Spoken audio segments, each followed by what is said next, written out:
In today's video, I am going to teach you how to auto-refresh your web page in Google Chrome to get more jobs and be notified instantly. First, open Google Chrome on your computer. Once Chrome is open, go to the top right corner of the browser window and click the three-dot menu.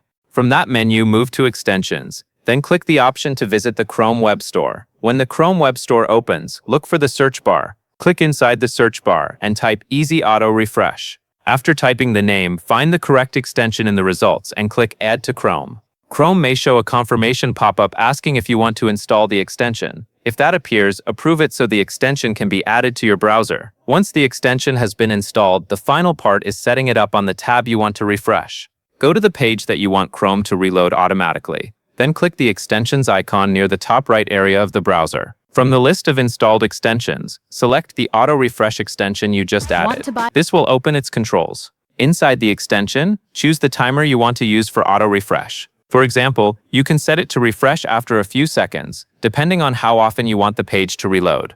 A shorter timer may be helpful for pages that update frequently, while a slightly longer timer can be better if you just want occasional updates without refreshing too often. That covers everything you need to know.